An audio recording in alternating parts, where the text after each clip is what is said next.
प्यारे बच्चों, कैसे हैं आप सब? आशा करती हूँ आप सब अच्छे हों, स्वस्थ होंगे। तो स्वागत है आपका इस कक्षा में। आइए आज हम पढ़ते हैं हिंदी व्याकरण का पाठ 14 वाच्य। निम्नलिखित वाक्यों को ध्यानपूर्वक पढ़िए।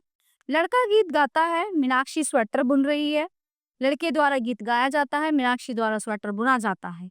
लड़के से खेला जाता है, मीनाक्षी से स्वेटर बुना जाता है। तो वाक्य 1 व 2 में क्रिया के लिंग, वचन और कारक कर्ता के अनुसार है और इन वाक्यों में कर्म के अनुसार ही क्रिया का विधान हुआ है। इन वाक्यों में क्रिया न तो कर्ता पर निर्भर है और न कर्म पर। इनमें क्रिया भाव पर निर्भर करती है। तो क्रिया के जिस रूप से पता चले कि क्रिया का मुख्य विषय कर्ता है, कर्म है अथवा भाव, उसे वाच्य कहते हैं। तो इस प्रकार परिभाषा के अनुसार वाक्य में जिसकी प्रधानता होती है, पुरुष, लिंग और वचन की क्रिया भी उसी के अनुसार होती है। वाच्य के भेद। कर्तृवाच्य। ऐसे वाक्यों में कर्ता की प्रधानता होती है, अर्थात इन वाक्यों में कर्ता के बारे में कुछ बताया जाता है तथा क्रिया का सीधा और मुख्य संबंध कर्ता के साथ होता है। उदाहरण, लड़का पढ़ता है, शीला खेलती है, राम जा रहा।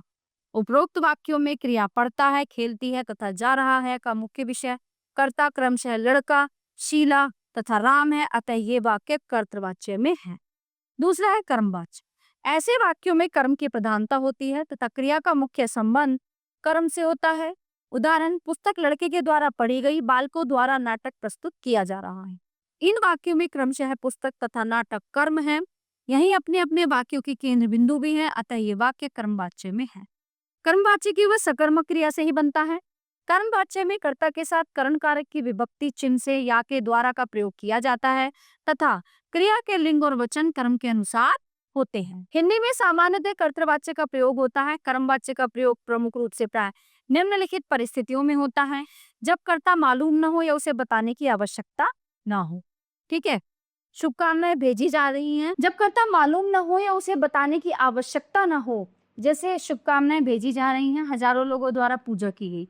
सूचनाओं या आदेशों में जैसे सर्वसाधारण को सूचित किया जाता है कि या असमर्थता बताने के लिए, जैसे आज गीतों की शाम कार्यक्रम 8 बजे के स्थान पर 10 बजे प्रस्तुत किया जाए। भाववाच्य। भाव का अर्थ है क्रिया का भाव। क्रिया के जिस रूप में न कर्ता की प्रधानता हो न कर्म की, परंतु जहाँ क्रिया का भाव प्रधान हो वहाँ भाववाच्य होता है। उदाहरण, अब मुझसे सहा नहीं जाता, उनसे नहाया नहीं जाता। वाच्य परिवर्तन। कर्तृवाच्य से कर्मवाच्य में परिवर्तन। कर्तृवाच्य से कर्मवाच्य बनाने के लिए कर्ता के साथ से या द्वारा लगाकर कर्म की प्रधानता दर्शाई जाती है तथा क्रिया कर्म के अनुसार परिवर्तित हो जाती है।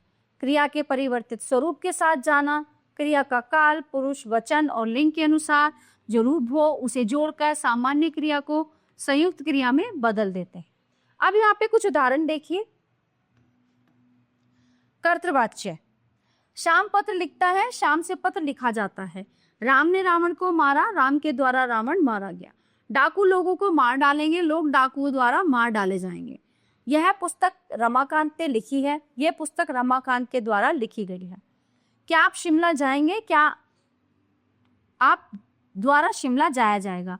रमा मधुर गीत गा रही है, रमा द्वारा मधुर गीत गाया जा रहा है। कर्तृवाच्य से भाववाच्य में परिवर्तन। कर्तृवाच्य से भाववाच्य में परिवर्तन करते समय कर्ता के साथ करण कारक के विभक्ति चिन्ह से के द्वारा लगाए जाते हैं।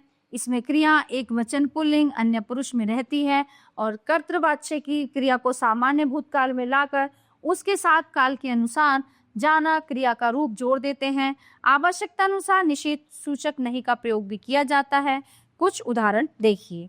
कर्तृवाच्य और भाववाच्य। जैसे लड़के छत से कूदते हैं और लड़कों से छत से कूदा जाता है। क्या वे पढ़ेंगे? क्या उनसे पढ़ा जाएगा? हिरण तेज दौड़ता है, हिरण से तेज दौड़ा जाता है। गोपाल नहाया, गोपाल से नहाया गया। वह इस कष्ट को नहीं सह सकता, उसे कष्ट नहीं सहा जा सकता। पक्षी आकाश में उड़ते हैं और पक्षियों द्वारा आकाश में उड़ा जाता है। तो प्यारे बच्चों, ये था हमारा पाठ वाच्य जो यहीं पे समाप्त होता है। आशा करती हूँ ये पाठ आपको अच्छे से समझ आया होगा। मिलते हैं अगली कक्षा में। धन्यवाद।